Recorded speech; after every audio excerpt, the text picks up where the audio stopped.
an infantryman or somebody in a combat arms role should be able to strap on a rucksack and move 10K, 15K, 20K, and then be able to do whatever their job is as an infantryman or a RTO or a mechanic or a medic or whatever after that movement with some kind of load on their back. Now, like, not everybody has that same perspective, but that's my perspective. And I think that's pretty true across like most conflicts, right? I don't think you would like ask anybody that's been in the last 20 years of conflict and be like, hey, was there a time when like you wish you had less endurance? I don't think they're going to say yes. I might be wrong, right?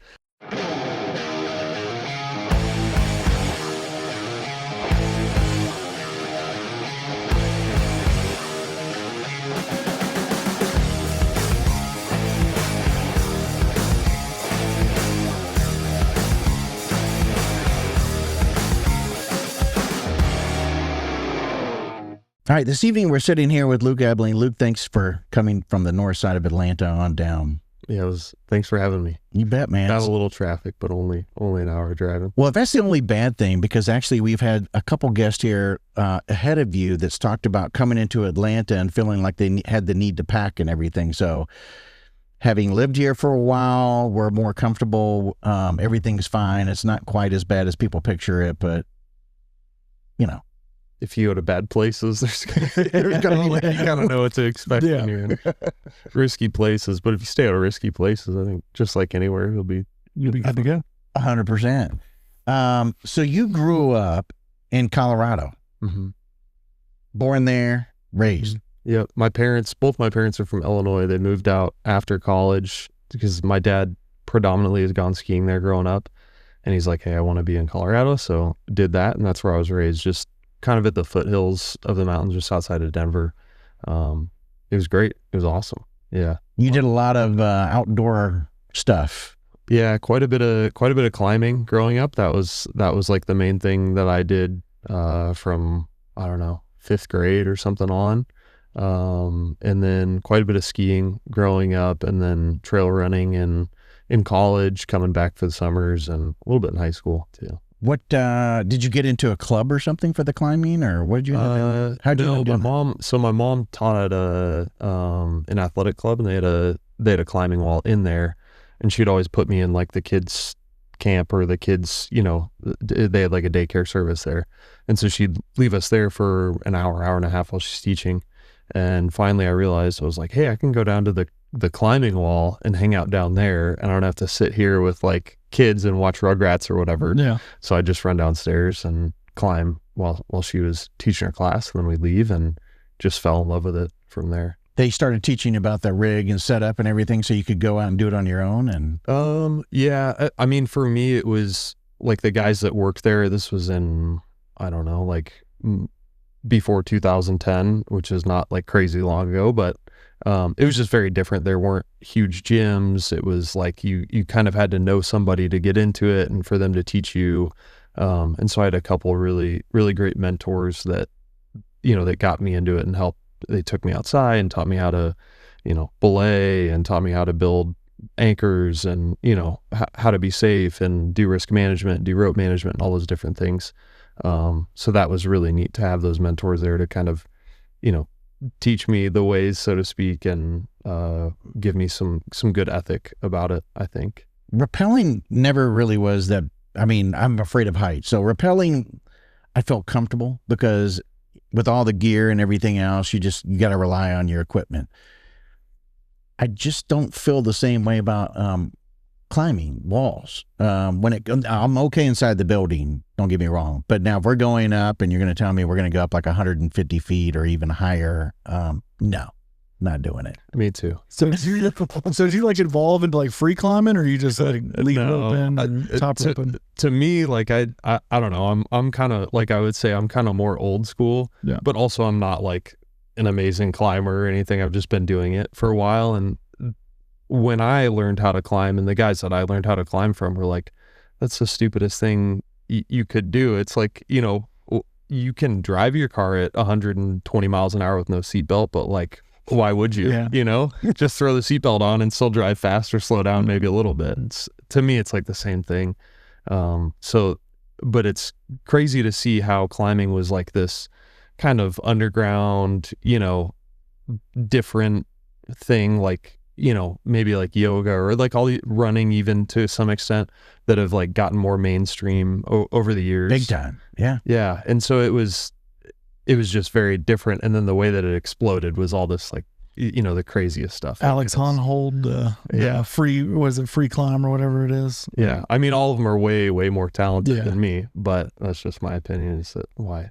What's the highest then for you? I mean, I did a pretty large like multi-pitch climb, and it was probably 16 or 1700 feet in Spain. Yeah. And that was honestly one, because I'm pretty good with heights. Yeah. I'd say just growing up around it.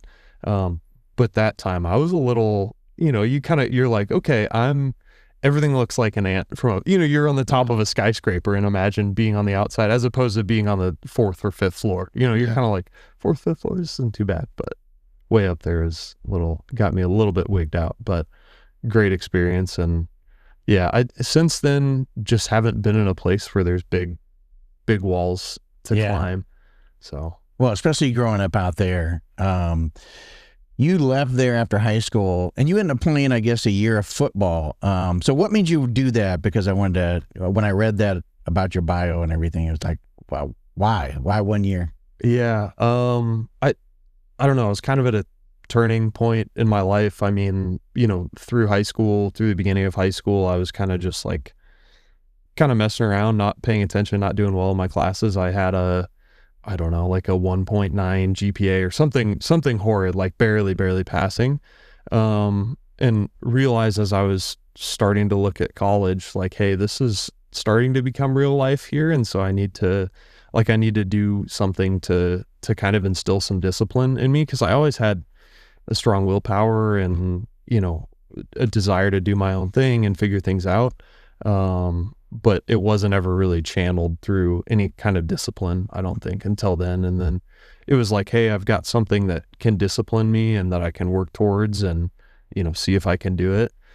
So that's probably one of the bigger aspects. But then the other aspect was just all my friends were playing football at the time. And I was like, hey, I want to hang out with my friends. And if I don't play football, then I'll just be hanging out, by myself until I get off football practice every day. And that's lame. So I'll just do football with them. And I was not any good by any stretch of the imagination whatsoever. I was a defensive end and I just get beat up by offensive linemen all day long. So that was not super fun, but it was a neat experience to go from knowing nothing about the game. Really, I'm not much of a sports guy, knowing nothing about the game, not even really knowing the rules, to being able to make the varsity team, which is not, I'm not saying that's a feat, but just being able to learn something and apply myself and channel, energy and effort into something felt really good and really rewarding. And I think that was like a pivotal switch for me in my life of, hey, if I apply myself and channel this into something that matters to me and is interesting to me, then there will be good outcomes.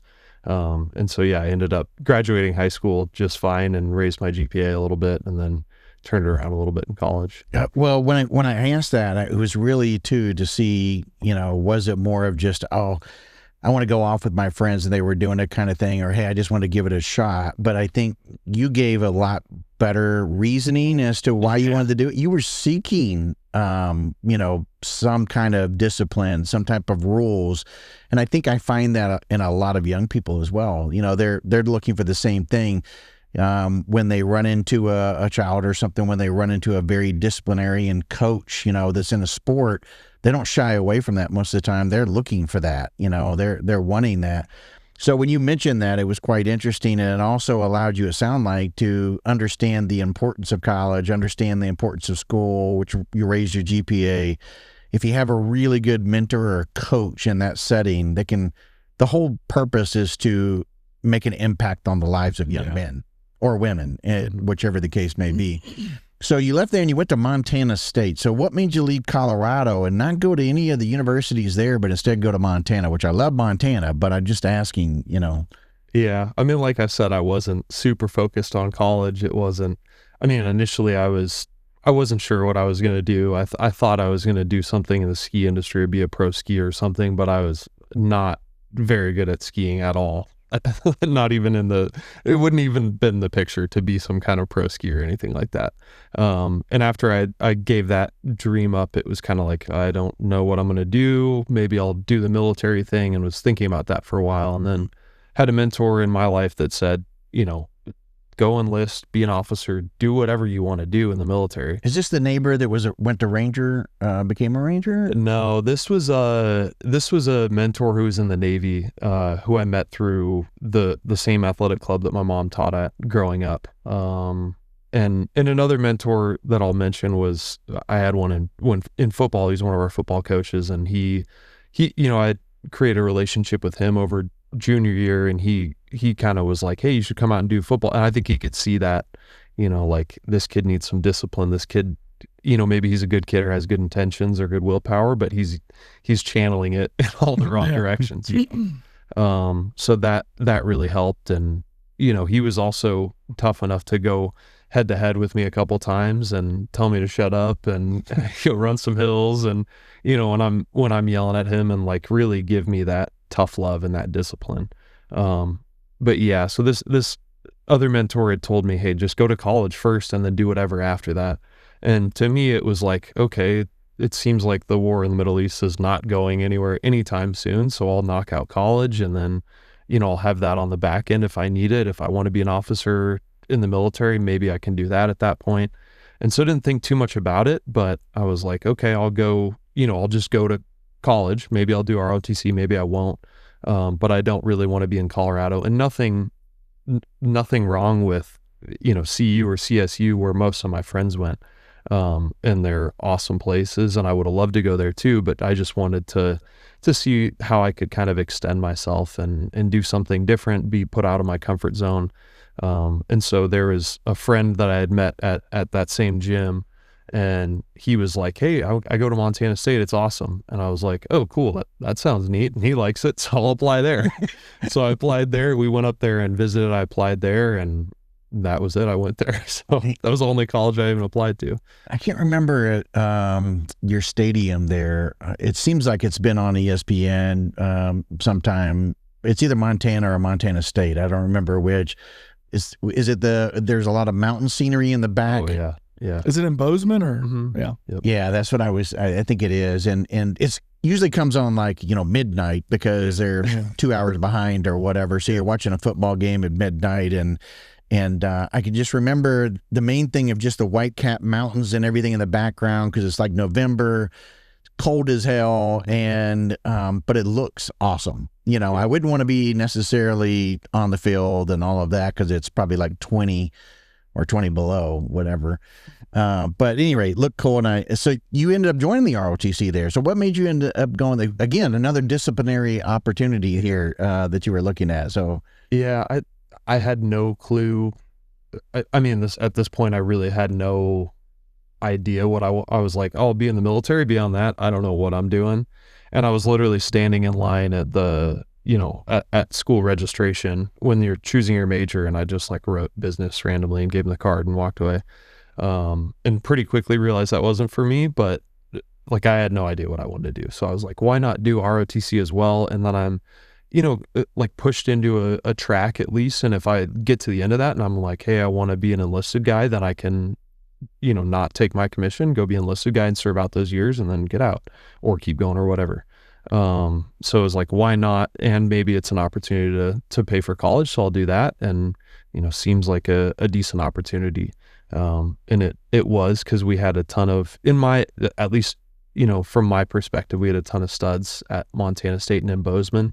And maybe I think that's partially a factor of like, usually people who want to go to Montana State, the average person is either like a cowboy and they're from like Eastern Montana and they're tough as nails, or they're like, I want to ski, I want to climb, I want to kayak, be outside. And so they have a propensity to like risk taking and running and, doing endurance sports and things that just like make you maybe a little bit better in the military or give you some similar skills to the military.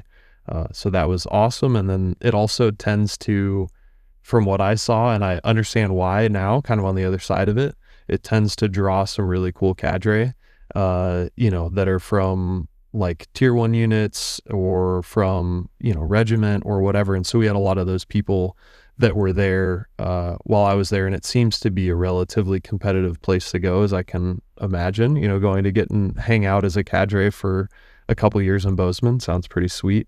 But we had just awesome cadre who held us to a really high standard and who were really tough on us. And I don't know that I learned a ton about like Army doctrine necessarily, but I learned a lot about leadership and had, just some great mentors that I'm still in contact with today.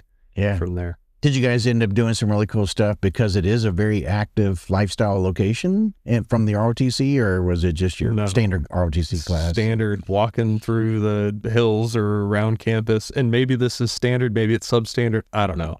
But this was my experience, running around with sticks and like yelling, bang, bang. It's pretty haphazard training. But I mean, the point is not to like make you a command and control genius or like a fire maneuver genius. It's literally just to, exercise your leadership capability, put you in a stressful situation where you're in leadership and exercise your leadership capabilities, know? So did you get a chance to go into any cool schools while you're in the summer break? Yeah, I got some great opportunities. And one of them, I mean, again, this guy that had been in the Navy who's a mentor to me, he gave me these kind of like kernels of advice, which maybe it was him, maybe it was just opportunity, whatever, but everything worked out really well. And it's because of some of those kernels. And there was an opportunity to go to, because I was trying to be as competitive as possible, fitness wise, GPA wise, everything else at ROTC. And then, you get some extra opportunities if that's the case. And so I got the opportunity like, hey, you can try to go to either dive or mountain warfare school, or you can go to airborne school. And I was like, mountain warfare dive school. That's awesome. That's sick. I want to go do that. And I talked to my mentor and he's like, that's fine. You can go do those things and that's cool. But like the position you're at now, knocking that out now, this very basic school is going to set you up for an opportunity to go to an airborne unit. It's going to set you an opportunity to go to a special operations unit or be one step closer to a special operations unit if that's what you want to do. And that was like all I wanted to do in life was be an SF dude. And sure enough, I was a Ranger and then got out. So here we are. But so you ended up going to the airborne school then? Yeah. So I went to airborne school and that was, I mean, like awesome piece of advice, and had to like set my ego aside because I was like, I want to do something cool or challenging or whatever, and did that. And it was challenging in its own ways, like being a college student, never, minus like doing PT with some, E8s and like 03s and 04s. I'd never done anything in the military. So then you show up to airborne school and you're like I remember I was like wearing some kind of crazy Oakleys in formation, and some E7 walks out and he's like, hey, high speed, what the hell are you doing with sunglasses in that formation? I'm like, who's got sunglasses? So that was like a bit of a jarring awakening, and especially because it's it's like you and then a bunch of like random officers and NCOs, and then a bunch of soldiers that are right out of basic and AIT. Right. And they expect you to perform and be like a soldier, understand what's going on, and that was a little bit of a whirlwind for me, going from like relatively chill Colorado and Montana State and everything to like getting yelled in airborne school is not Sergeant intense Airborne. They're nice. by any means at all. Right. But that was a good culture shock, and a good, I'm sure like something like dive school or mountain warfare school where you're maybe treated a little bit more special or something. I'm sure it would not dive school. Not dive school. No. And mountain warfare school kind of sucks. Well, at least, it's like very, all I mean is airborne's just so Army, right? Like, hey, stand on the rocks for forever and then we'll come get you. Did you do your pull-ups? You to a door. Yeah. Or, hey, sit in this parachute for 10 hours today and you can't pee and you can't eat and you can't drink any water. Just can't talk. Like it's like, okay, this is what I'm getting myself into. This is like a good reality check. Yeah. So that bit was nice. And then I went to my junior year. I also went to Djibouti, which I think was that summer with airborne school. And that was quite the experience. Cause it's a cultural language proficiency thing. And so they send cadets like all over the world. and most of them go to somewhere cool in South America or Africa or Europe or whatever, and they go stay in 5-star hotels and they eat steaks and like do no Army things whatsoever. And they just get to see the country and interact with people and all that. And I chose Africa because I'm like, when's the next time that I would go to Africa? Like I can go to Europe, I can go to South America, but like Africa is not really a place I'm just going to pick up and go to. So I thought that sounded cool. So I signed up for that. And they told us, they're like, hey, you guys are going to Djibouti. And I looked at it on the map and I was like, what are we going to do there? There's nothing. And everybody's like, hey, we're in the barracks with that, you know, everybody that's going everywhere. And they're like, we're planning kayaking trips and we're planning to go to the ocean and the beach. And we're like, we're going to stay in tents on like this technically forward deployed Army base as cadets. Right. So that was a cool experience. Interesting, but that was cool. And then I got to go to shadow an active duty platoon leader. And I was like, you know, still, I want to be a special forces guy. This is the coolest thing ever. So I was like, I want to go to a special forces team. And they're like, okay, we've got this one slot. And he called, you know, whoever, because they were competing for the slot. And he says, I've got the guy for the slot. Like, we're ready to go. And he's like, hey, I just gave that slot away like 5 minutes ago. You should have called me 5 minutes ago. But I have this one for Ranger Regiment. And he gets off the phone. He's like, let me talk to him. He gets off the phone. He's like, hey, you know, the SF one's off the table, but like you can go to Ranger Regiment. And I was like, that doesn't sound cool. Like, I want to be an SF dude, right? And I didn't know anything. And so I was like, that doesn't sound cool at all, but you know, whatever, I'll take the opportunity. So went up there, and first day I get there, and we were just at the airport, and these random captains from 275 they sent us one email like, hey, here's your flights. And then they had never reached back out to us at all. This is like to go to like RASP or something? Or No. This is just, you're just shadowing active duty. Yeah, shadow. It's when you have the little dude with a button stands in the back with the little gold button. Nothing, trying not to fall asleep and use. Yeah. So that was me. So yeah, they just like didn't tell us anything for 2 months.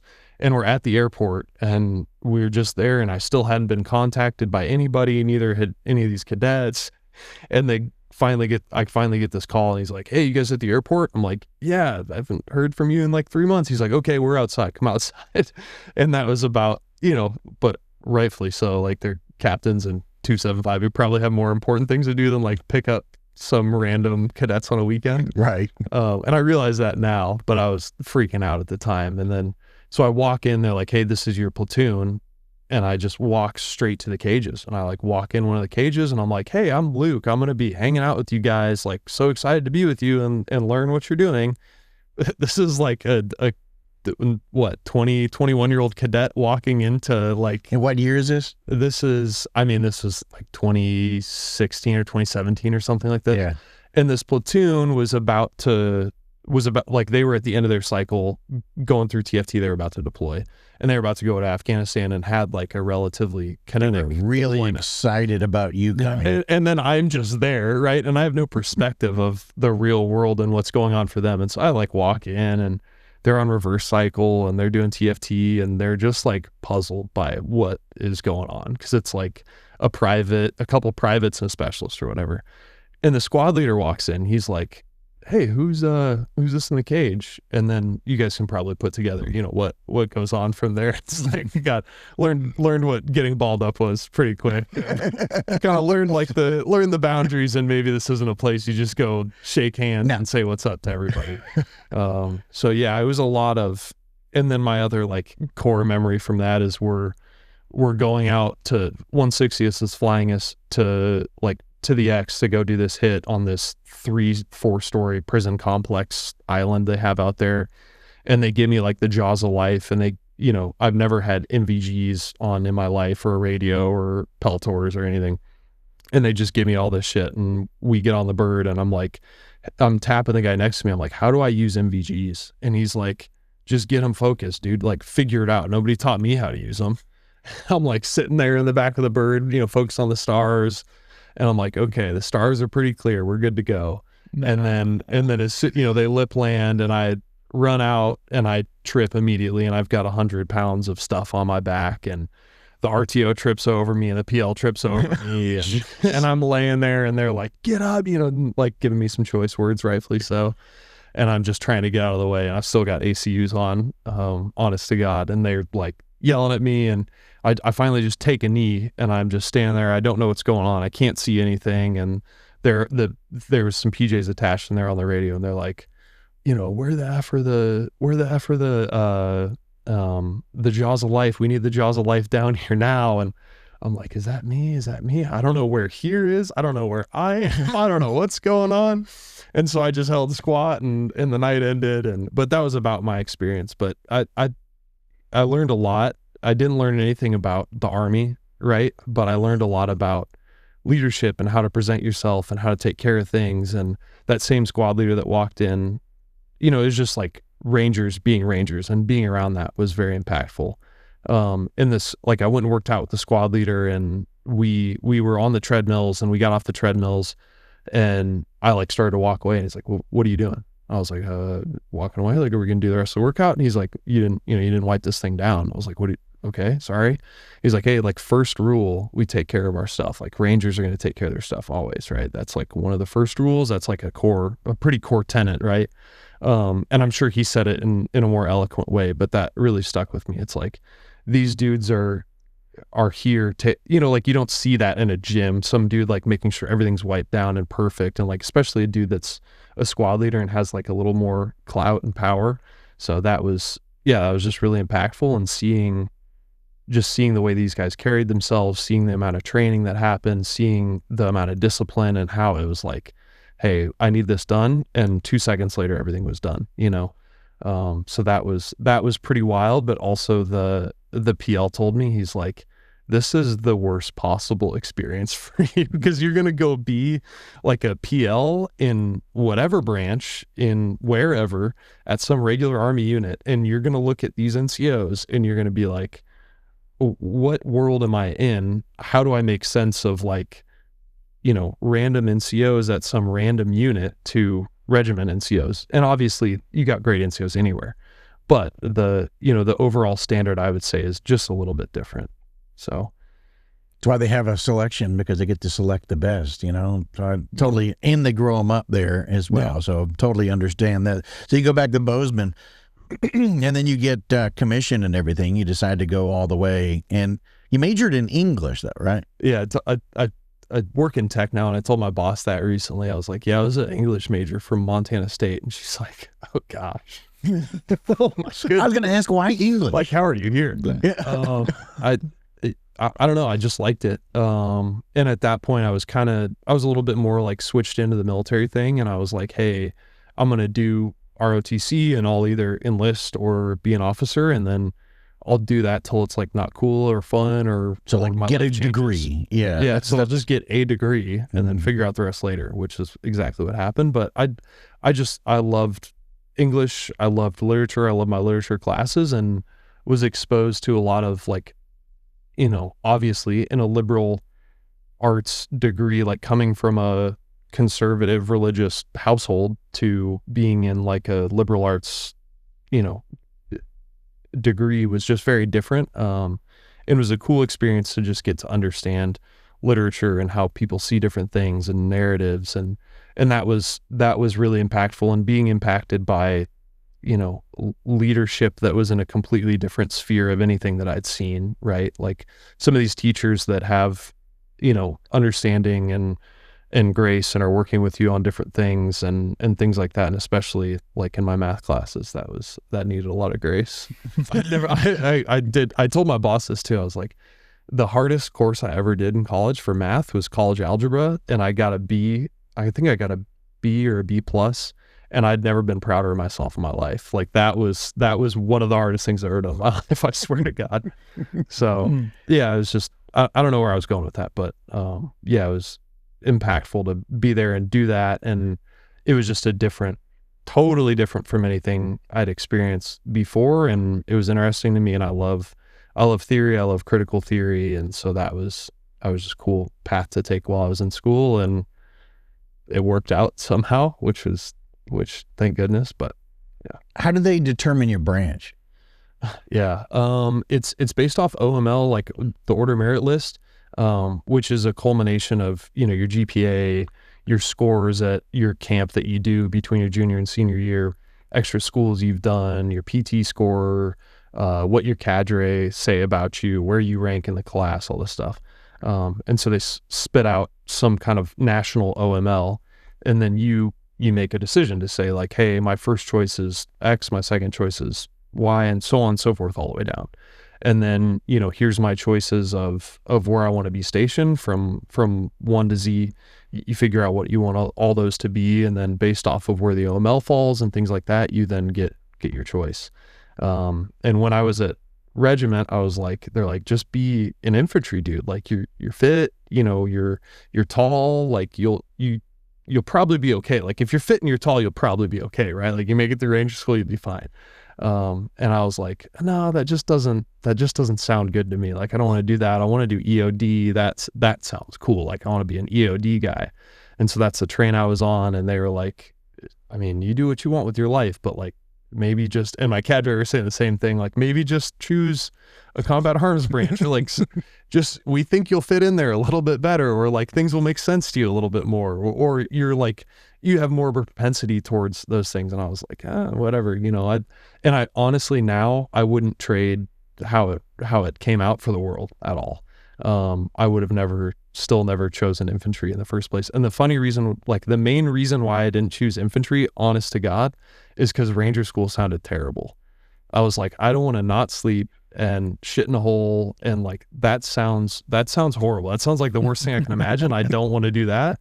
So I can go be something else and be like a cool guy, EOD guy, whatever. And I don't have to go to Ranger School. So that was like my whole plan. And I was like top 10% on the OML, which you get your number one choice, quote unquote, I guess. And my number one choice technically was ordnance, which is, obviously munitions, EOD, and logistics, or maintenance, sorry.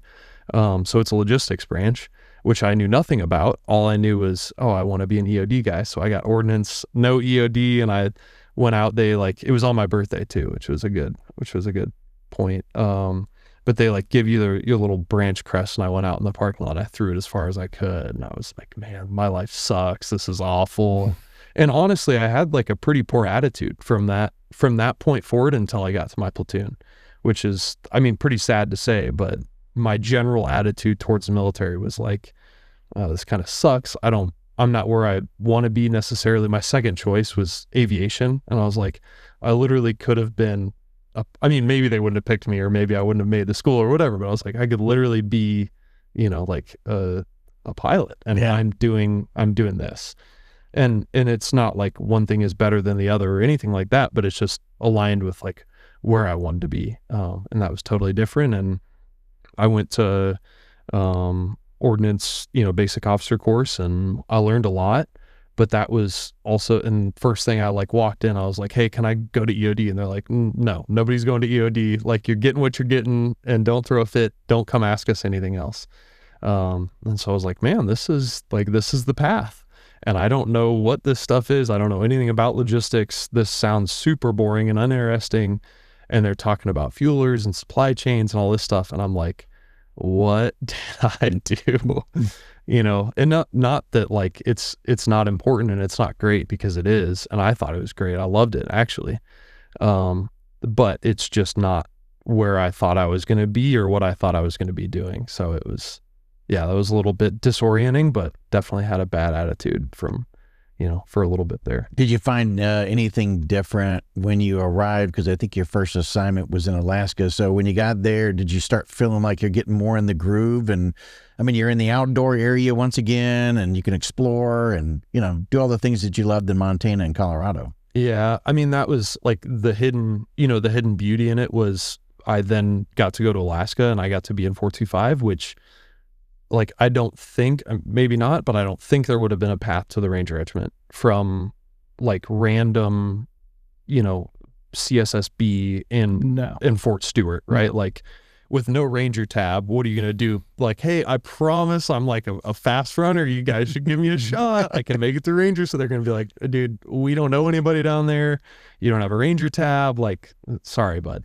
So everything worked out really well, but I got up there, An interesting story, maybe not interesting story, interesting to me, kind of, I guess, but the incoming battalion commander for the BSB was up there at the same time at Fort Lee, and he was in whatever the lieutenant colonel school is to be a battalion commander. I don't know what it's called, but he was in that, and they did something along the lines of like, hey, go talk to these, incoming battalion commanders who not necessarily you're going to be serving with, but are going to be at your same post or like in a similar unit or whatever.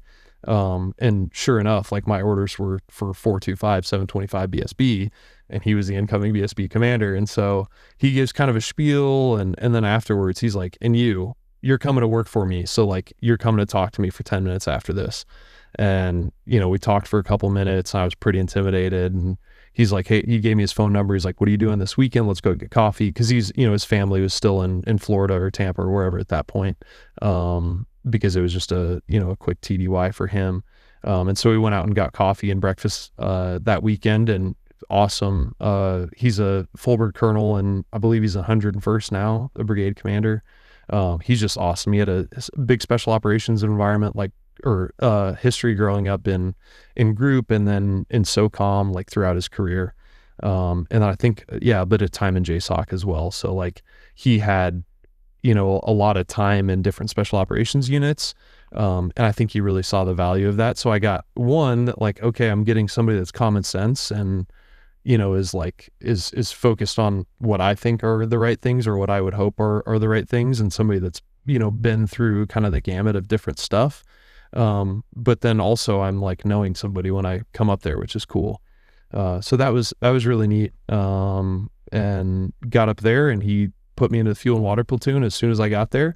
And I kind of got there and I still had a bad attitude. I was inspired by him, but I still had a bad attitude of like, this isn't where I want to be. Alaska's cool and that's awesome. But what I'm focused on is like, I want to be an SF dude, or I want to be an EOD tech, or I want to do like something that feels challenging, that feels like something I want to do. And that wasn't necessarily it at the time. And I kind of sat back and I realized like, there's a platoon of guys here. Like, it's not about you. It's not about your, what you're thinking about, the fact that you're upset, whatever. Like it's about the fact that you need to like show up and get these dudes better every day. Like, and as a second lieutenant, right? Like maybe a bit of a reality check too for myself, that like you can be the vehicle for some of that or the momentum. Maybe you're not going to be you're not the rubber on the wheels, right? But like you can give that, that stop truck a push, or that slowing down truck a push, or hit the gas a little bit. And so that was like, hey, you can contribute something. It might be small, it might be big, who knows? But like, you can contribute something, or you can have a shitty attitude and just like show up every day and get less fit and not do good by anybody. So when you were up there in the unit and such, that was the time frame where I guess you must have made first lieutenant and you decided, okay, it's time to do something different. But somebody came to you and said, hey, you ought to apply for RASP and regiment? Or how did that conversation, or how did that experience, I guess, happen? Yeah, I think it was, again, like going back to the 275 thing, getting to be up there, I never would have had perspective on it. And honestly, I left that place with an attitude of like, man, that is not for me. Like, those dudes are too intense, too hardcore, too over the top. Like, I don't want anything to do with that necessarily. But I think that was a result of like me being a college kid, where I'm coming from. And then I get into the military and I'm like, okay, that's what I thought the military was going to be. So that is what I want, actually. Right. And then also knowing the nuance and understanding, like, you're not going to come in as a private. It's going to be a very different experience going there as an officer. Right. And you're not necessarily going to get like some of that over the topness or whatever, which is like part of the culture for good reason. And it's, I hope it doesn't sound like a bad thing saying that, but I think that is like that intensity, that edge is a great thing. And I realized then once I'm in the military, like, man, I wish I had guys that were like that had that intensity, had that edge, had that drive. And not that there weren't, because I had some amazing, outstanding NCOs, and one of them's in 175 now. He just graduated Ranger School like 2 or 3 weeks ago. And another one's a warrant officer. So like these dudes are crushing it. But it was just very, very different, right? Like my platoon sergeant was a 49-year-old Puerto Rican dude who was like ready to get out of the military. And he's like, hey, I hang out and I drink beer and like I run sometimes, but I just like want to relax, have a barbecue, hang out. That's what my life's about. I'm ready to get out of the military. I'm at 19 years, you know, and I'm like, I want to be hardcore and like do hard PT and do this and do this and do this and do this. And it was like, you know, polar opposite. Whereas I looked at the Ranger platoon sergeant, and you take a Ranger platoon sergeant versus somebody else in the military, it's just different. Not bad, not good, just different. And so that was like you know, it was like, hey, I want to be in that spot. But with that being said, about that NCO too, like we started doing, I think it was a big result of like him not getting to do his job for so long. Because I don't know if you saw it, but like the BSB didn't do anything. Like it was sat in the motor pool, maybe kicked the tires on the truck and like went home. And I hope I don't offend anybody if they listen to this, but like that's the truth. When we had to take stuff from our arms room over to BSB to get maintenance or anything like that, it was, you walk into that motor pool and it's a slug of humanity over there. I'll tell you that. And I mean, like the reality too is it's just part of the command structure, because they're, you know, they don't have a battalion commander breathing down their throats to be like, hey, I need these vehicles up by the end of the week. Like no questions asked. They've got a battalion commander who's like, okay, what are the riggers doing? What are the, you know, what are the drivers doing? What are the ammo guys doing? So you've got just totally different. You're getting your pressure from like company and troop XOs who are saying, I've had these vehicles over here for this long. Why aren't they back? Well, and even then, like outside of the maintenance, especially, it's like they don't have any purpose for you because they're so self-sufficient. They're so like internally focused that you're just like, hey, we're here. And they're like, dude, we got it. Don't worry. Like nobody's helped us for years. We got it. Yeah. And that's, I mean, that's the thing you see in like a lot of these low density and especially logistics NCOs to me is it's like, they're just workhorses. Like they don't complain. They just pick it up. They do it. And it's, you know, like the work ethic is unbelievable. And I really learned a lot from that. But yeah, it's just a different. Yeah. Because we had a D troop, right. It came over from basically they're a company from 725 that comes over to be our D troop. And that's our entire maintenance troop. So we have a troop of people who are there for Mondays just to do, you know, the PMC or help a PMCS. And it's a whole different thing in Alaska too, where you have this cold weather aspect that has to be taken care of. So you need really self-sufficient dudes in those spots with those line units. So when I kind of see what you're saying, because we did have some studs as far as mechanics and logisticians are concerned. Yeah. And I mean, that was my thing is like, hey, if, you know, this equipment isn't working, and I tell this story like, oh, I came in and saved the day, right? But that's not the truth at all. It's like, I gave it a little bit of a push and it rolled down the hill without me, you know, or maybe with me, like holding onto the back. So, I mean, it was the NCOs and ultimately like their switch, because they weren't doing anything. It's like, hey, our stuff doesn't work, but who cares? Because nobody asked us to use it. So like, let's go in, do some sergeant times training and maybe do some PT and go home, call it a day. And that was cool. But then I was like, hey, who wants to use this? Because we were the fuel and water platoon. Who wants fuel? Who wants water? Whatever. And then we were able to do some like ROMs or refuel on the moves and stuff like that. And which, you know, in any general given environment is kind of stressful enough, being in a 2,500 gallon, you know, fuel truck driving down the highway. But then you add in Alaska and you add in icy roads and like, it becomes pretty dicey at times. And we actually had 1 or 2 nights where we had to stay in a vehicle. We got socked in, and I mean, it was cool. It was fun, but it's just a different aspect. And I think as soon as we made that switch of starting to use it, the NCOs are like, well, I'm not driving up there with my shit broke, you know, like we're going to figure this out. And then from there, it was like, hey, you guys are like crushing this maintenance piece and you guys are crushing what you do day to day. So like, let's focus on the PT. Let's focus on the training. Let's focus on this. And then, you know, through that, like helping people out, we were able to make relationships and do a bunch of sling load training and do a bunch of medical training and marksmanship training and things like that. And so we were able to go out and train, and then, you know, they're training, they're using their stuff. They're like, okay, now I'm engaged. Now I'm switched on. Now I'm not like, when do I get out of here? Because all my stuff's broken. I have nothing to do, you know? Yeah. You decided though to put in a packet. Yeah, I guess that was the original. That's right. That's like, you're good, man. No, it was a great story, actually. And so, but at some point you were like, okay, this is all cool. I got this all working like a fine oiled machine, but you still had that itch. Yeah, I mean, I loved it. At that point, I was like, man, my platoon is awesome. We have so much fun. Like, these dudes are great. Everything's done. I can ask like, hey, is this done? Yep, it's done. And I don't have to go check. I know it's done. Like, just the level of trust and the professionalism of the NCOs, it was just like great. And so I knew everything was taken care of and it was a lot of fun, but I was like, hey, I kind of want something that's more challenging. And I don't know what the reasoning for it was at the time, but I was supposed to be the XO of that company and then it didn't end up happening. And it was somebody else from a completely different brigade. So, those decisions are above me and it worked out for the better, but got to stay in that platoon. And I was kind of like, man, what's the end game here? And I was also like, hey, I want to try to see if I can do what those guys were doing that I saw when I was in college. And that sounds like something that would feel more challenging to me. And so put in a packet and like I contacted them like every week and was calling them, hey, did you get my packet? They're like, yep, we see your packet with your airborne and air assault wings, dude. Like, thanks for your packet. You have a Ranger tab. Like, and your ordnance. Exactly. And your ordnance. Yeah. And so it was an uphill battle of just like trying to fight my way in. And thankfully we had our battalion XO, our new battalion XO who had just come in was in regiment.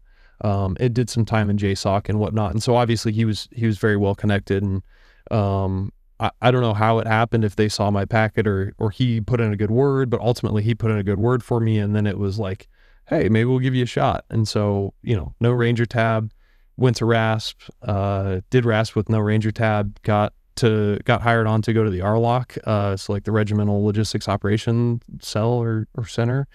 Somebody's going to get me in trouble for messing that one up, but worked there as like a logistics planner for a little bit, went to Ranger School and then went down to 375. Yeah. So how did that work? We're wondering, how did the transition go from RLOC to being a company commander? Oh, no. Or platoon leader, I'm sorry.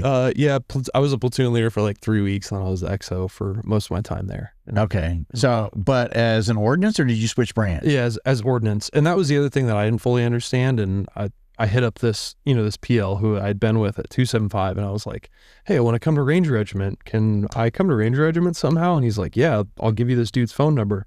And I talked to this dude who was like super intense and switched on and he's like, yeah, I'm Captain so-and-so and all this. And I was like, is this guy a logistics guy? He's like, yeah, he's a logistics guy. And I didn't believe it. I was like, he's not a logistics guy. And so then I found out, like obviously there's logistics roles there as well. So yeah, I went there and like my attitude at RASP, and I think my attitude like throughout my military career, and I think this like stems from football too, is like the only thing that I had power over was how big I can get and how strong I get. I can't make myself better at football. I can't make myself more athletic. None of that's going to happen overnight, right? I'm not going to be like 325 pounds and 6'4" tomorrow. Yeah. So like the only thing I can do is focus on my fitness and like do what I can do to succeed.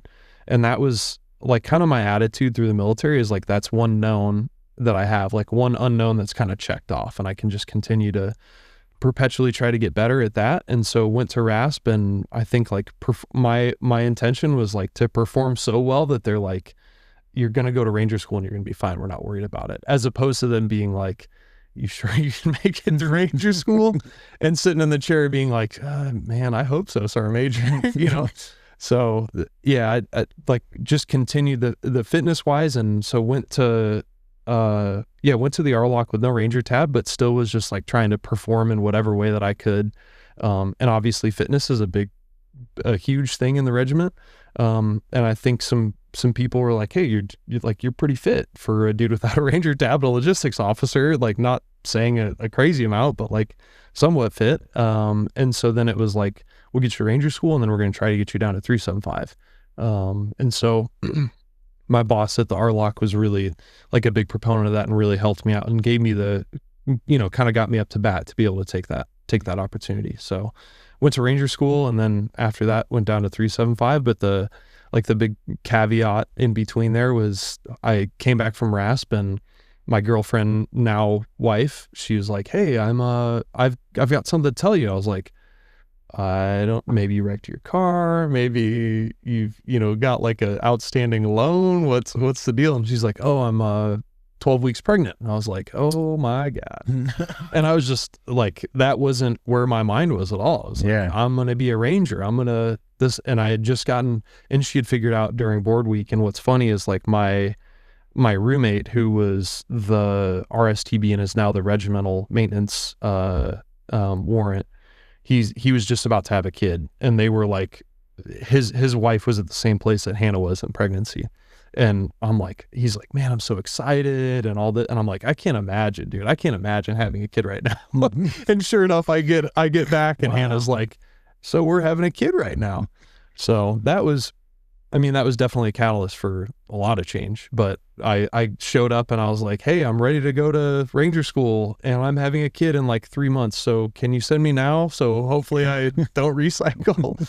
And I mean, it was tough for me to swallow, but the boss was like, at the time was like, hey, you're not going to Ranger School. Like, you're going to wait till the kid's here and then you go to Ranger School, which I don't know. I think is probably a good call. It's like, there's no perfect answer. There's no good time to go to Ranger School, but I think that was like a good call, because it's not like something in the back of my head, like, what if something happens, or if something does happen, God forbid, and you're in Ranger School and you hear about that at the end of mountains, and then you just realize you recycled, like, probably not going to stay in Ranger. Your head's not going to be in the right space. Yeah. So I think it was a good decision. Finished Ranger School, and then there was 2 captains who were working at the RLOC at the time, and they're like, hey, congrats, go back and like pack your shit, you're going to 375. And I was like, sweet, let's go. Was it a headquarters company, or what? Was it a line unit? Yeah. So I was at the headquarters company I was at regimental headquarters, and then went down to 3rd Ranger Battalion, was in ECO. So okay, yeah. And then while you were there and everything, you decided that you're just going to get crazy and do something that only few Rangers do, and that's compete for best Ranger competition. Yeah, I mean, I mainly got like voluntold, but yeah. I was wondering how that came about, right? Yeah, I mean, I'm not like, I think I'm fit, right? But I'm really not, like, you look at these dudes who are doing best Ranger, and especially at the regiment, you look at these dudes and you're like, I'm not a 28-minute 5-miler. I'm not a, hour 30-minute 12-mile rucker. Like, I'm not in that conversation, right? And that's how I felt, and that's still how I feel to a very large extent, right? Like, 90% of those dudes could kick my ass any day of the week. But I went and did a 40-mile race in Italy, like, got the opportunity. I mean, ECO was awesome, and 375 was awesome, and just got a lot of cool opportunities. So got to go out to Italy for like a week, and we hung out in Italy and went and saw the sights and did a 173rd brief, which was really neat. And then did the Darby 40-miler, which is in commemoration of Colonel William Darby, and then a Ranger platoon, I want to say, or Ranger squad that was also like on that cliff band there, and it ended up something failed with their ropes, and they all drowned. So it's in commemoration of those two things. So it was really neat, and ended up getting second in that, which was like 40-miler. Yeah. Second. Yeah, which was... No wonder you were voluntold. Yeah. Well, and so what happened is we went back, and they made a big deal of it, because they, right, like a bunch of regiment officers had come from 173rd or been in 173rd, and so they made a big deal of us going there and coming back and doing well at the race, because it wasn't just me. There was a bunch of other dudes who did really well. And Sergeant Major Donaldson was like, hey, sir, what are you doing after this? And I was like, I thought he was talking to the RCO, so I'm like, I'm not gonna, unless I know he's talking to me, I'm not just gonna try to start a conversation. And he's like, sir, I'm talking to you. And I was like, oh shit, he's talking to me. And so I turn around, and he's like, what are you doing after this? I'm like, going back to my office, Sergeant Major, like, keep working as an XO. And he's like, no, like, what are you doing next? I was like, I don't know. He's like, well, you're doing best Ranger. I was like, oh, okay. But it didn't end up working out that year. Which what year was that? That was 2022, I guess. Okay, so the year before. Yeah, and like, honestly, I was kind of sad about that at the time. But ultimately, it was like, hey, we need somebody in the XO role, and we're losing junior officers, and we don't have junior officers with Ranger tabs to backfill you. And like, the line guys are strapped, so it's not like they can just give us somebody as well to be a PL or an XO or whatever. So, and was dealing with like some back stuff and some different kind of like nagging injuries. And so I think like got to stay in that position as the XO, which I think was great and I think was awesome. It's like, if I just went there and did Best Ranger, then it's like, that's cool, but getting to like be there every day is way cooler, right? Like getting to actually do the job, actually do MLAT, do TFT, do whatever, right, is like the cool part, not doing Best Ranger, really. I mean, it's both cool, or they're both cool, but so yeah. And then the next year, Sergeant Major Masters was like, hey, no ifs, ands, or buts, like you should do it this year. And at that point I was looking to get out of the military, because of, predominantly because of family. And we had our second one on the way. And so it was like, hey, we're getting out pretty soon, but maybe I could try to like take a shot at BRC if I could extend a little bit. And so went to Hannah. I was like, hey, what do you think? And the stipulation was kind of like, okay, that sounds good, but then we'll be out of here and we'll try to be right into a job right after that.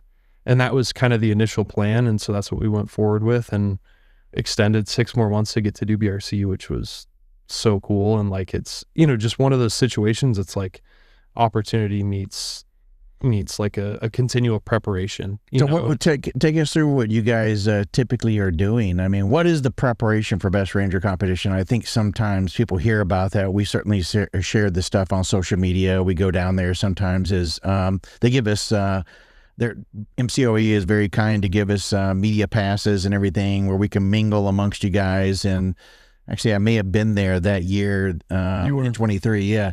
So I've got probably a lot of footage still on my camera back at that I've never probably released. Some of it might be actually of you, but at any rate, I had no idea. We see the competitors. We get to see the final, and everybody raises pistols and the camera shots and the whole bit. But there's a lot behind the scenes that goes into this. Yeah. Tell us kind of what that's like. I think it depends. Like it my experience is very different from a specialist or a E5 at like 4th ID, right?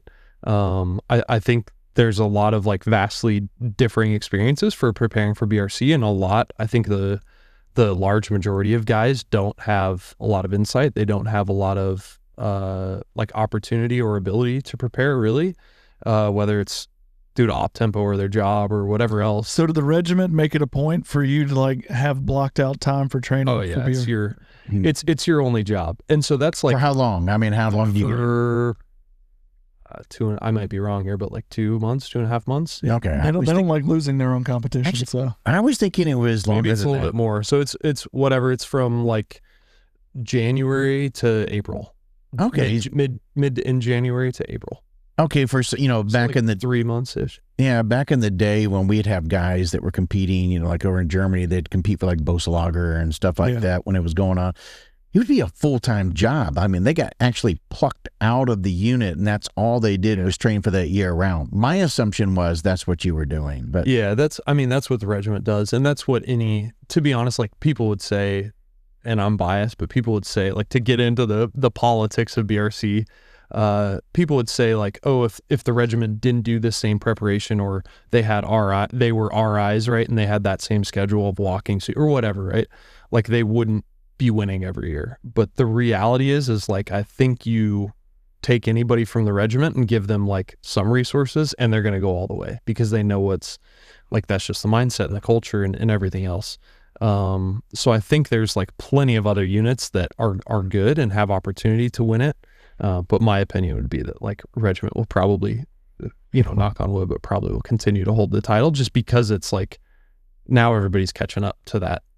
Yeah. That like, hey, we got to train full time. This is like a pretty big deal, and it's becoming a bigger and bigger deal because of National Ranger Association, because of less deployments and everything else. And I think it's great because it's like something then to prepare for, something then to like focus on, something to shoot for, instead of just like, not instead of, but you used to have like, man, we're getting ready for XYZ deployment, so like we gotta get ready, we gotta get fit, everything else. But it's like, okay, now you train for Best Ranger, Best Squad, that's your that's your thing now, that like, okay, that's what we got to be fit for. That's what we got to be ready for.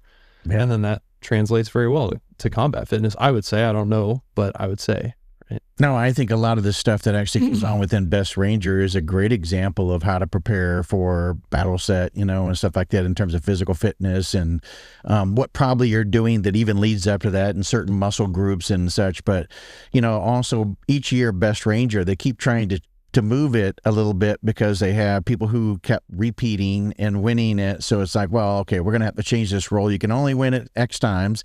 And then they said, all right, now we're going to make it to where we're going to change up the whole events. We're going to go down to, Columbus and do part of it there so we can get the atmosphere of, the civilians and stuff to be able to come in a little bit closer. Then they made it, I think this year or last year, they made it to where it had to be an officer and an NCO.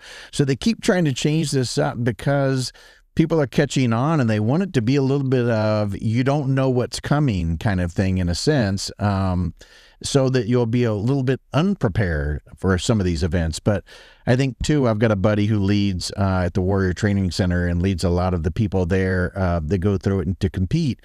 And they're getting better at understanding what events they should work well on based on your individual capabilities so that you can then maximize your score.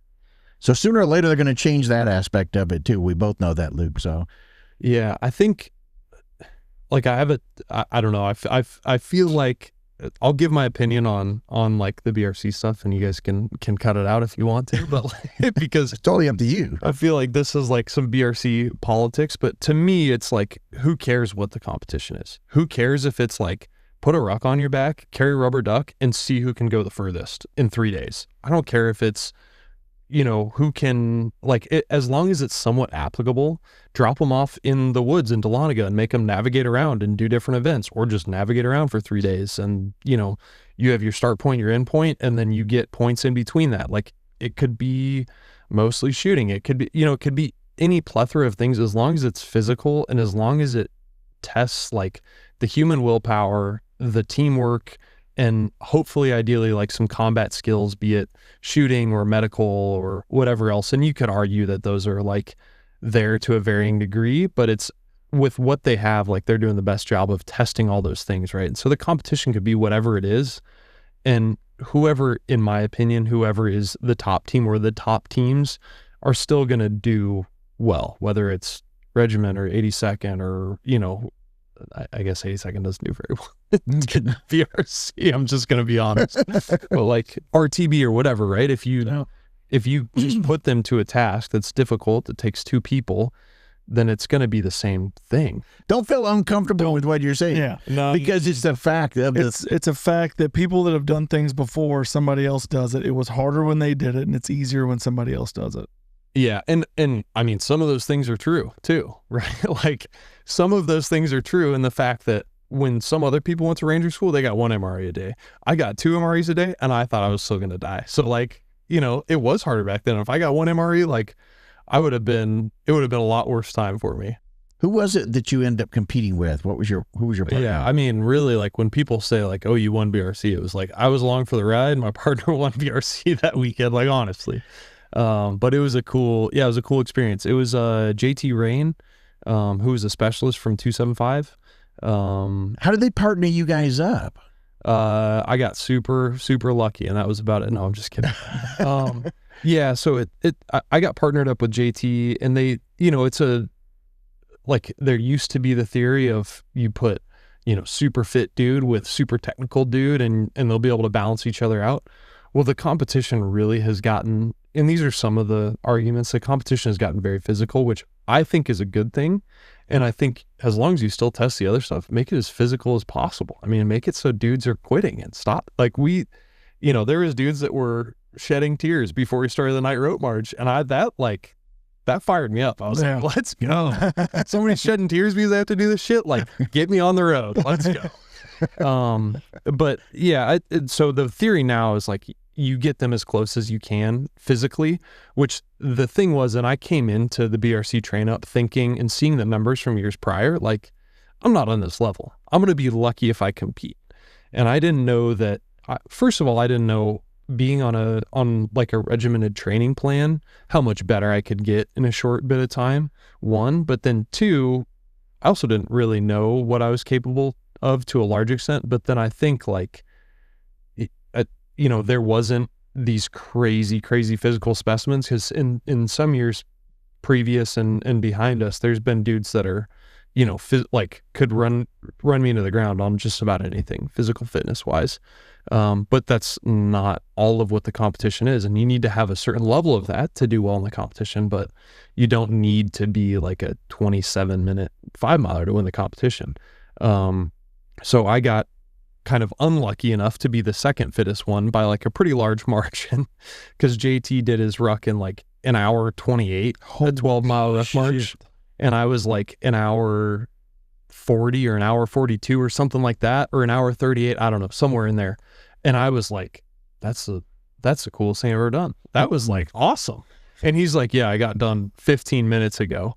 And so, throughout the entirety of the train up, whenever we're doing partner events, he's like, come on, pick it up. And I'm like, dude, I'm giving you all I got. Okay.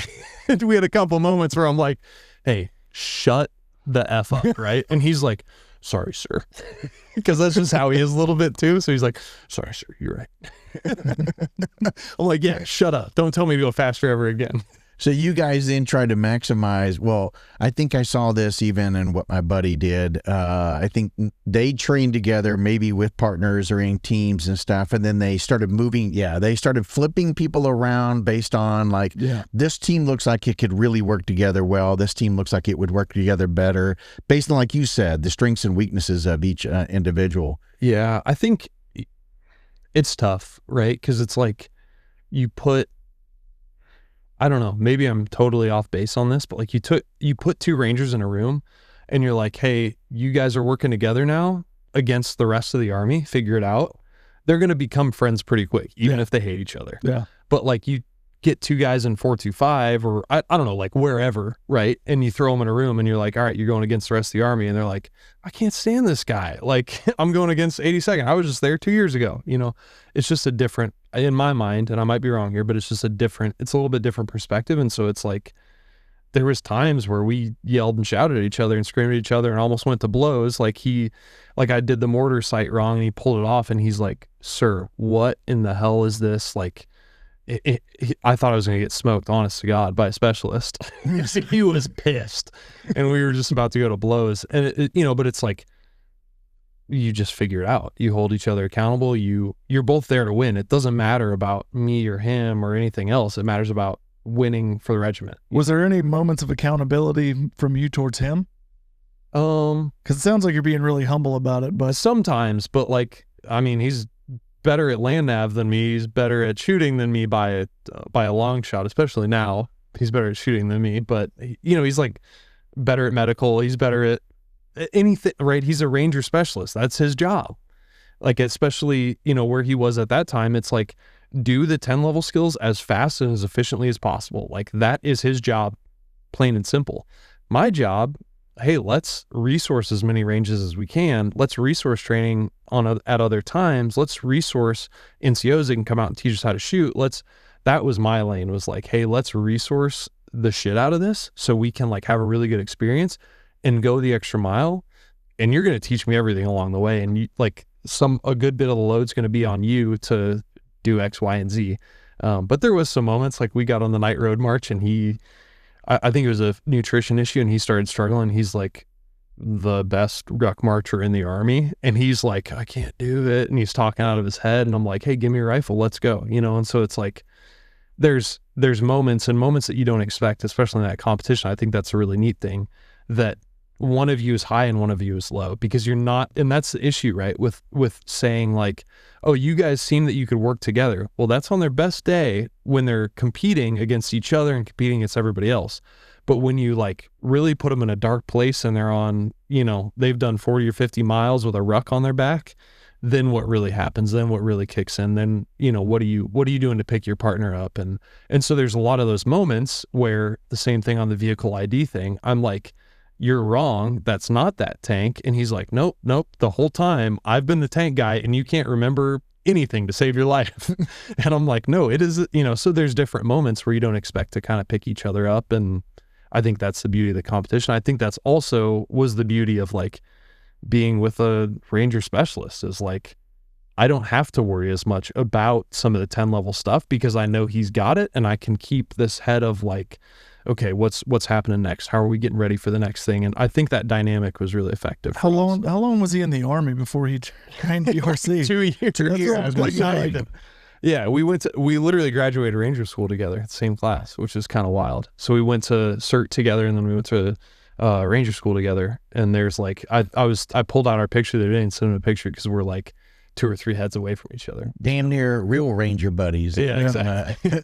So when you end up winning it, so tell me, what was the feeling like when you see that you're on the leaderboard, or somebody tells you you're on the leaderboard and you're right there? I mean, typically what I see is by at least midday, second day or whatever, the top 5 is your top 5, and there's not a lot of movement.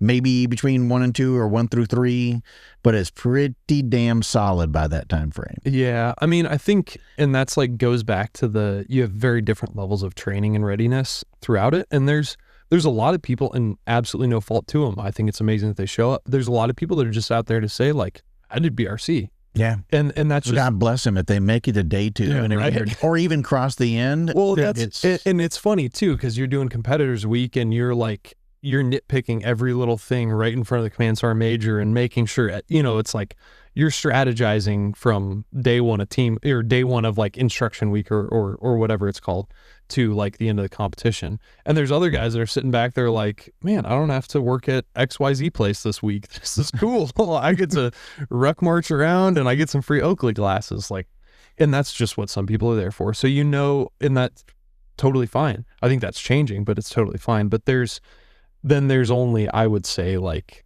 10, 12 teams max that are like very serious, very invested. And that number is growing, I would say, but that take it very seriously, that do a full train up, that have trainers that have instruction from inside their unit or outside their unit, things like that. But in regiment, just, you kind of know you're one of those, you're expected to be one of those teams, and you should be one of those teams to a large extent, unless, crazy things happen, like Vince Bukowski, who won it 2 years before me, or 3 with COVID. He was in the COVID weirdness. But like he trained up and did it the year prior to the year he won it, and his partner heat catted on the first event, so like crazy stuff happens. But at the end of the day, like our attitude and our thoughts about it were like, we're here to win this thing. Like, I'm going to win. And I would say I'm very competitive.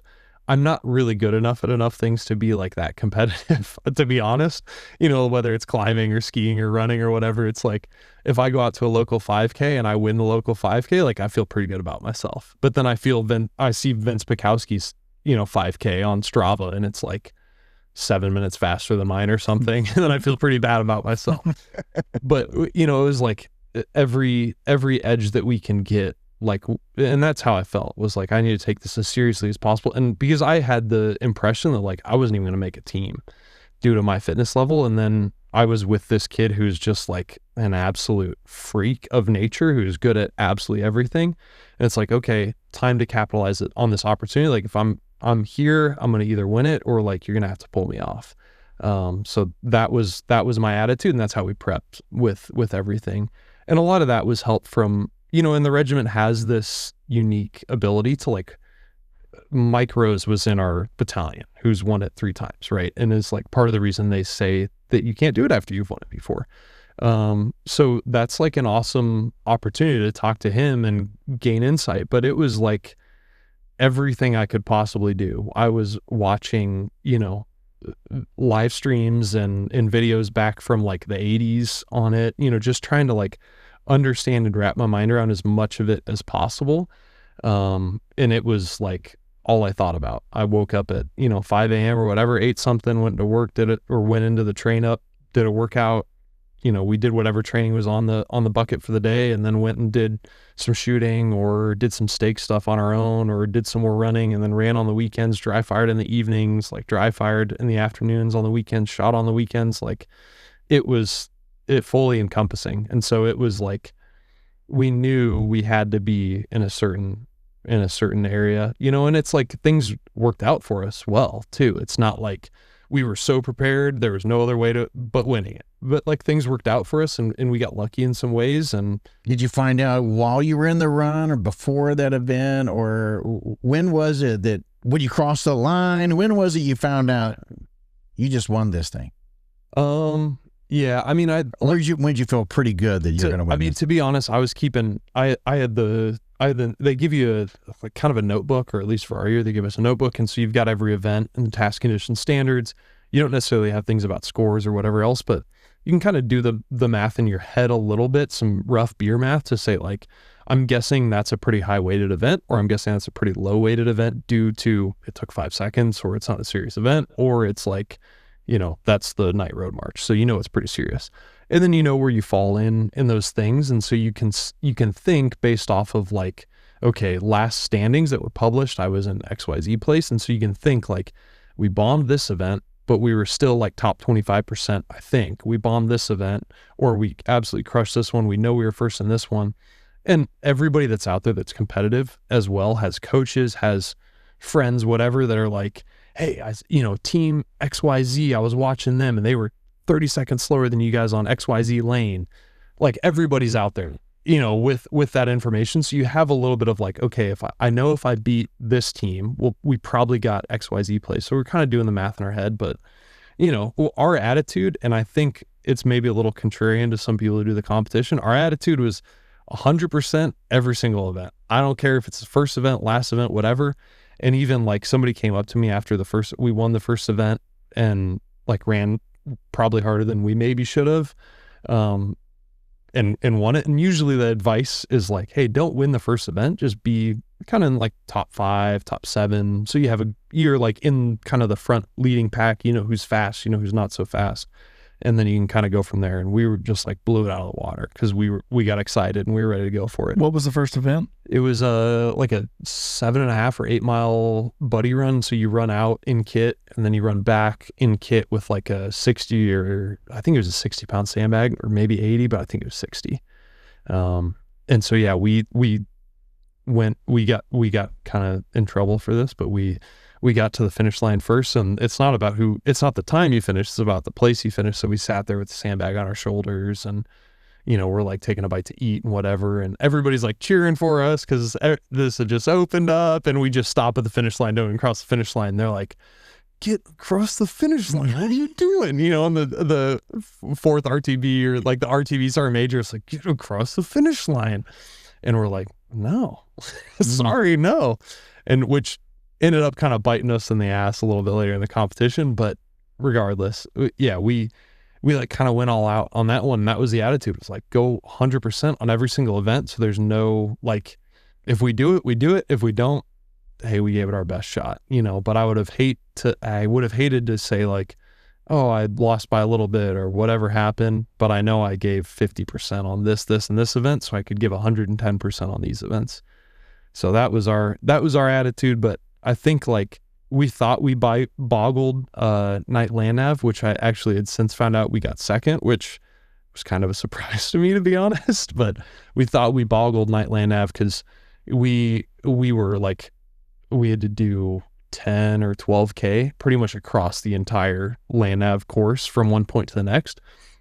And it was, you get to a rally point and then you get your next point from that rally. So it's like a start course. And we like just got to our first point and then kind of struggled to find it. Didn't end up finding it. I don't know exactly what happened there. If like the vehicle was more hidden than we thought it was, or we were in the wrong place or what, but we were in the general vicinity. And the way they scored it was every like 100 meters or something like that, you get such amount of points. And then if you're near a road, you get like 500 meters knocked off or 500 points knocked off or whatever it is. So we thought like based on the distance, we actually did pretty well, but based on, hey, we didn't get any points because some of these people had like, they got 4 points and they went like half a K and then 500 meters and then a K. And you know, so it's like, and you're getting graded on how far you can move. And that was brutal because you're just like slogging away, no red lens, no light, you're tripping over everything. and you had to stay 20 or 25 meters away from roads, and you'd get this massive penalty. So we're like avoiding roads like they're the plague, and we're not handrailing. We're just like direct azimuth, handrail, backstop, go. And I'm trying to keep track of where we're at on the map. So that was rough. But we ended up still being in first on the third morning after that, after I was like, that's a really high scoring event. And we did really poorly in my mind on that. And then I'm thinking while we're in the Humvee, I'm like, we've got this event, and this event left. Cause I'd been taking, the notepad and going through every single event, and I had them in what I thought was the order, but then I confirmed the order as we're going through the competition. And I knew the last XYZ 4 events or 5 events or whatever were these. And I knew that we had strengths on 3 of them or 4 of them. So I was like, I think we're in a good spot. But, we kind of smiled at each other a little bit, like, not a weird way, but we're like, we got this, man. Like, this is going well. This is going our way. But then, we pulled ourselves together real quick to be like, who cares, dude? Who cares if it's the first event or the last event? And we know for a fact we won it. Like, we're not out here to half-ass it. Like, we're going to go 110%, run it into the ground and call it a day. And like, we even got beat on the final buddy run because these guys were just like, again, right? Like, they're total freaks. They're way more fit than I am. And both these guys were in the regiment training the year before I was. And I'm looking at those guys like, I'm just not as fit as them, which is the truth. And they beat us on the buddy run, on the last buddy run. People comment on YouTube and they're like, but how did, team XYZ, how did team 32 still win? They didn't win the final buddy run. I'm like, we still won. Okay. But what was it like, just taking it all home? I mean, yeah, they did the announcement that, third night at dinner. Yeah. I mean, so I had the moment that I knew for sure was, we had a neighbor that lived by us who's like RTB Sergeant Major. He was a 175 Sergeant Major. Like, he's a big deal, and he knows everybody, and he knows everybody who knows everybody, which is funny because I actually went back to BRC this year, and there was another like similar to his cohort, an old Sergeant Major who had like been the RTB Sergeant Major and everything else. And they're like, hey, we want you to come up because you're a previous winner to give like the stuff to donors because they'll think it's cool because you're a previous winner.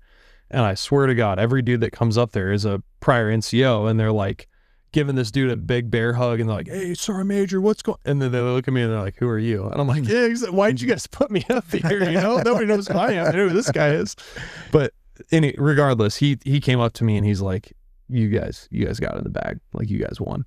And at that point I knew, like, this dude, if anybody knows, this dude and the, RTB Sergeant Major know, and we won. So, and then, and my partner still is, and this is like officer me versus specialist him. I'm like, we got it, dude, we won. And I had been thinking through the scores and everything.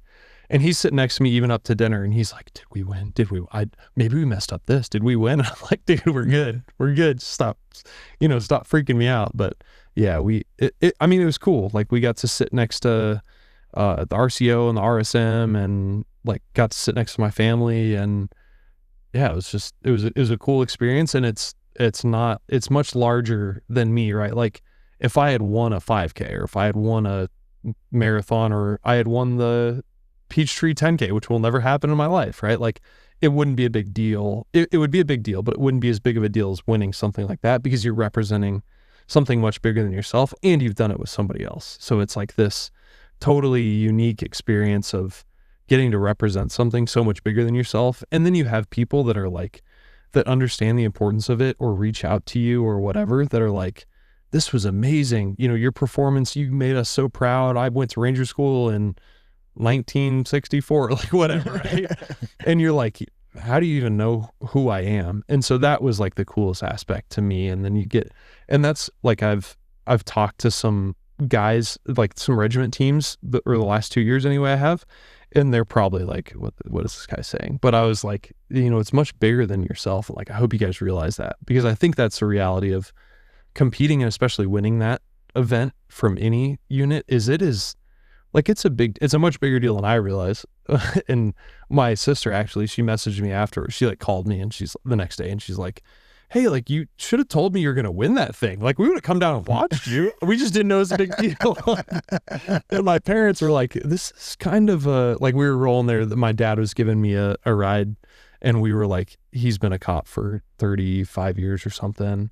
And I'm cranking like Scarface in the CRV, and it's like some terrible gangster rap, and I'm just like trying to get myself pumped up, and he's like, man, this is kind of a big deal. I was like, yeah, I guess so, you know, but it is a big deal. And so it's like, I think it's not about me necessarily, but that feeling writ large is like, it is a big deal for the community. It's a big deal for the people that come out and watch it, the people that do it. And so therefore it is a big deal to win it. And it was really neat to just get to represent that, you know, and not about me, but then like you're standing next to Colonel Puckett at, you know, and he's giving you a handshake and he's giving you a coin. He's like, that was pretty cool, guys.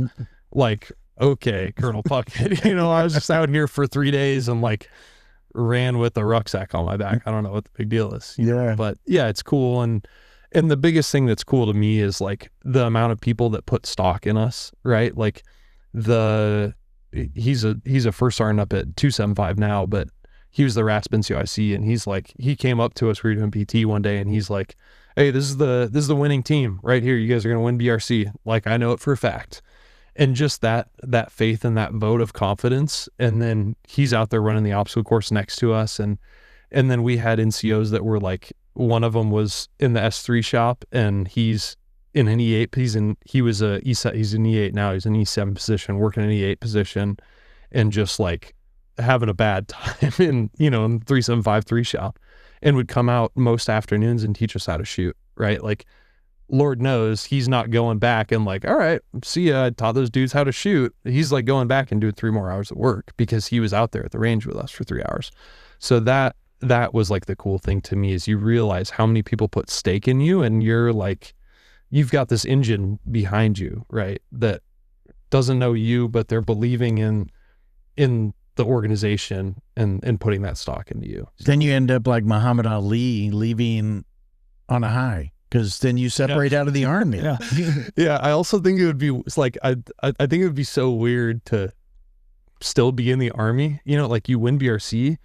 And I almost, and this is like, sounds so arrogant, but I almost didn't like it in a way, because you go into like the S1 shop and the specialist in there is like, hey, sir, come on over here. I'm stamp your paper, see you later. Like, you won BRC. That's awesome. You know, and maybe that only lasts for a couple months. I don't know. Until the next winter. Yeah. But I'm sure it'd be tough. You show up and like, hey, you're this dude that won BRC, and maybe you suck at your job, or maybe you're falling short of their expectations, but like you did this thing that's really amazing in their eyes. So I think that aspect would almost be tough. And I always felt like even up to BRC, winning BRC and after BRC, it still feels very much like imposter syndrome, you know?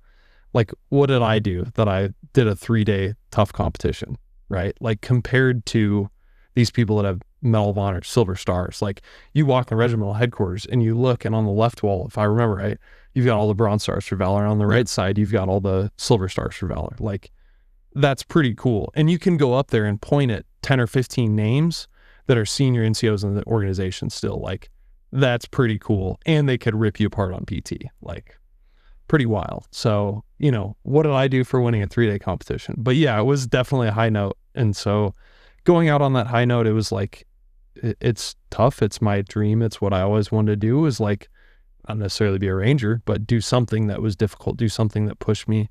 And then to like kind of have the world at your fingertips a little bit, you know, and like maybe in a good way, maybe in a bad way, I don't know, but like have the world at your fingertips. And, you know, I could have gone wherever I wanted to and done command, and probably had an opportunity to like go to the long walk or go do something else or whatever. Not hopefully because of who I am, but more because of like that on my rap sheet. Right. And so then to clock out and be like, all right, I'm done. I'm going to shift away is definitely tough. It's had its rewards, but it's Did you get any flack from peers? Like, you just won BRC and now you're getting out, you're squashed an opportunity or something? No, I think that's, it's something that the Army struggles with writ large, but I think it's especially something that the regiment struggles with, is like, you have so many dudes that they're fit, they're smart, they're competent, they're driven. You know, it's like, okay, the world is my oyster. I went to regiment. I didn't even get to deploy or whatever, right? Is their situation as a line PL. And they're thinking like, I'm going to go to regiment. I'm going to deploy. I'm going to do this. And they don't even get to deploy. And they're like, you know what? Maybe I can do something else with my life. And that's just like the unfortunate fact of especially a like pure warfighting organization, which the Army is at large, but especially like nobody joins the regiment to be like, yeah, I just want a free GI Bill and to get out. I don't think they're like, I want to go do my job in combat. Like that's why anybody joins the Ranger Regiment. I think that's why a lot of people join the military as well. But so it's tough, and a lot of my buddies also got out at the same time. A lot of them also are very successful, and they're finishing up command the 82nd and are absolutely crushing it, or have gone a long walk or whatever else. But yeah, what was impressive to me is there was no, I went into Colonel Boho's office, who was the 375 commander, who's now the regimental commander, and my company commander just told him that I was going to get out, and he pulls me in and he slams the door and he's like, what's up with this getting out stuff? And like him and I had always had like a, hey, how's it going, sir? Oh, we'd had like good interactions, and then he like shuts the door and he's like, what the hell's going on with this getting out stuff? And I'm like, oh no, I'm screwed. Like, and I just told him the truth. I was like, hey, this is what I wanted to do. This is what I've always wanted to do. But at the end of the day, like, I've got a wife now, I've got a kid now, which wasn't necessarily in the plan when I signed up for all this. And I've got another kid on the way. And like, there's a lot more out there in the world than the Ranger Regiment or going to selections or whatever else, which is a tough pill to swallow for sure, but is like a very, very real pill.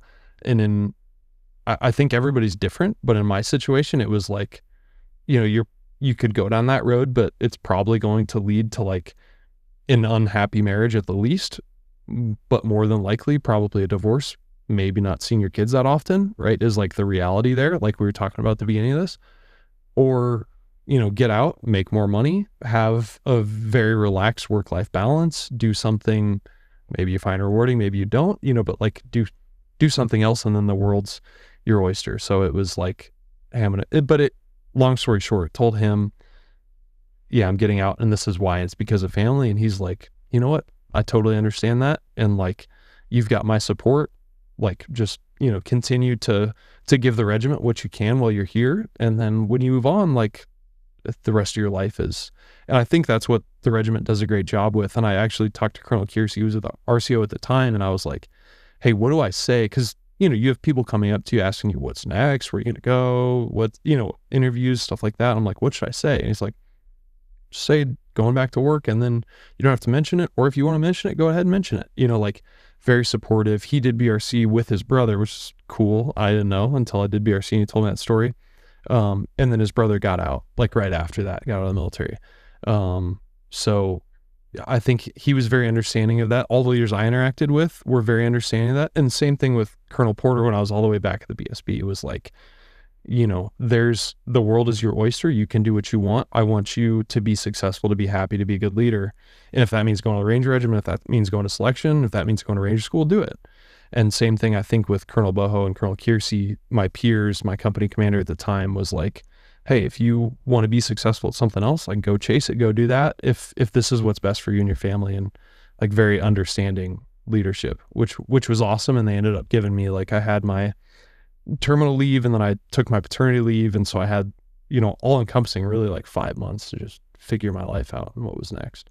Yeah. And so you end up going out, of course, going into the private sector, but then you started an organization along the way, and you're wearing your t-shirt. So maybe you can tell us a little bit about that, because we definitely want to tell people about what you're doing now with that. Yeah, it's Atlas Training Solutions, is our new thing that we're doing now. And went and started working in tech, and it's like great. And I get absolutely mentally demolished by people that I work with every single day. And I'm like the least smart person in the room by far.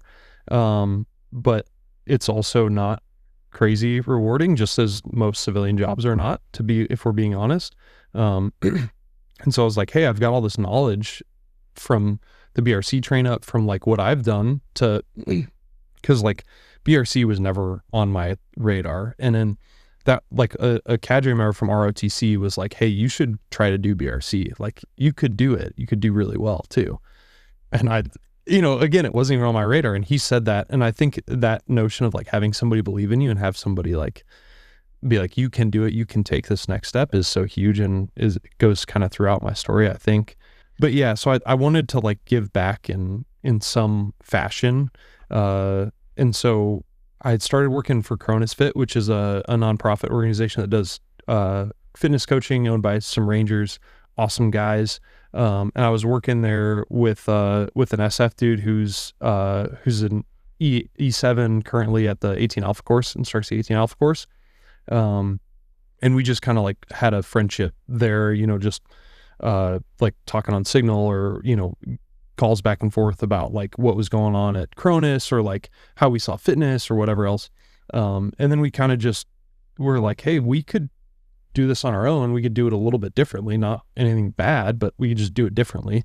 And there's a gap in the market. And so we're like, hey, let's take that leap and do it. And I think like the big thing that we see and the big thing that we're about is like endurance is huge. And endurance is like the cornerstone on which you build the tactical athlete. Now, I know not everybody agrees with that, and that's fine.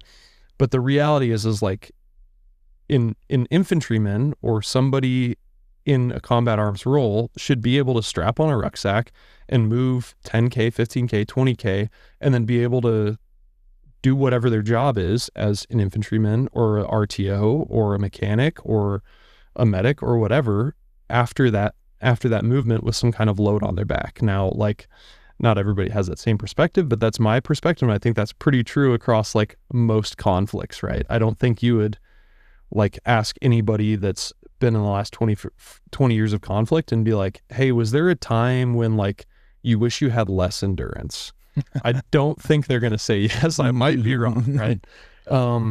So that's like our kind of cornerstone in what we see, and especially right in like a near peer environment, that's what's going to be so important, because you're not going back to a fob to go lift and drink a protein shake. Like like we're seeing in Ukraine, you're in trenches, you're in like a pretty bad situation going for days and days on end. And the only thing that's going to help you at that point is endurance, not how much you can bench or how much you can squat or whatever, which is also important. And there's very much a level of fitness and of strength that needs to be incorporated. And I think a lot of people, that's like the caveat, right? Is it's like, oh, I'm an officer, so all I need to do is run, or, all you need to do is endurance. So just run, don't lift anything. And then you won't be able to pick anybody or anything up if you need to. So there's definitely a balance, but that's been our thing. And we've had a lot of success with guys going to RASP. I'm coaching a dude right now that's about to go back to BUDS. We've got dudes that have been going to tier 1 selections, crushing Ranger School, crushing best squad, things like that. So it's been really rewarding and even like I got hit with a DM today from a 89 Bravo, and he's like, hey, I just maxed my AFT score on you guys' program. Like, that's pretty sweet, right? And so that's been cool to just like, hopefully people gravitate to that to some extent, to like, hey, this is a high performing group of people that like, this is kind of how we see fitness. Not everybody needs to agree, but like, we want to be a high performing group of people that are looking for the edge. And I think like, in my perspective, I think that edge, that fitness, and it's not for like, not everybody has a passion for it, but I have a passion for it.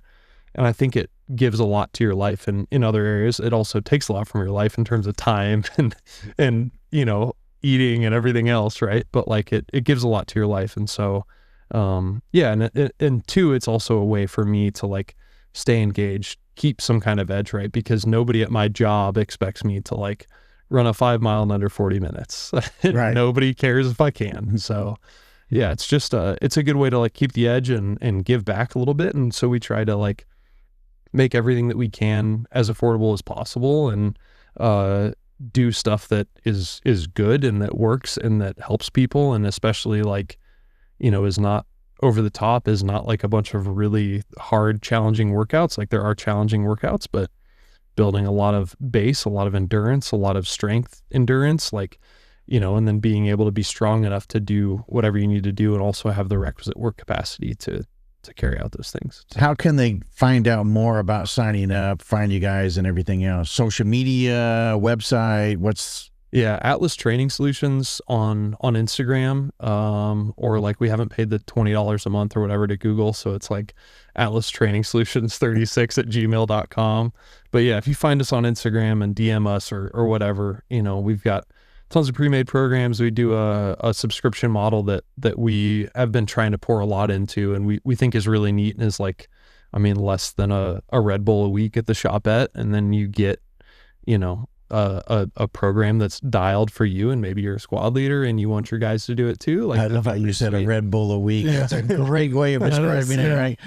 So yeah, we're, you know, just trying to like give back in whatever way. And then we gave to the National Ranger Association a little bit last year, and we'll do the same this year and try to give our time a little bit to, like, you know, just help further and continue that Ranger legacy, that Ranger edge, that, you know, like from the time that I graduated Ranger School to the time that I won BRC, like my perspective of the Ranger culture, the Ranger legacy, the Ranger heritage, all that stuff has changed so much. And it's like, I think especially once you're on the like winning the BRC side and you get shown to these people that are just absolute Ranger legends, you're like, man, this is really neat. And this is not just that's a stupid school that you don't have to eat in, or you don't get to eat in. Like, it's a lot more than that, the community and stuff. So trying to stay involved there, and and hopefully coach some guys that will, you know, do well in continuous competitions.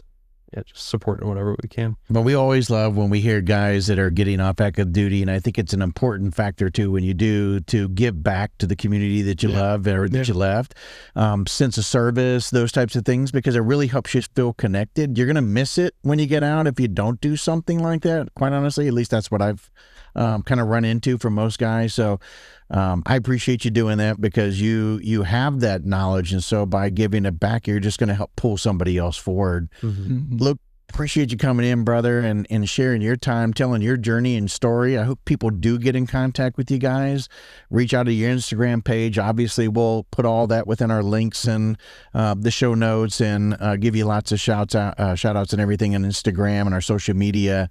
Hope that does a lot of good for you, but appreciate you coming in and telling us all about it. Yeah, I don't know why you guys invited to have me here, because you've had like generals and RCOs and RSMs, and it's like, hey, this dude won BRC. Okay.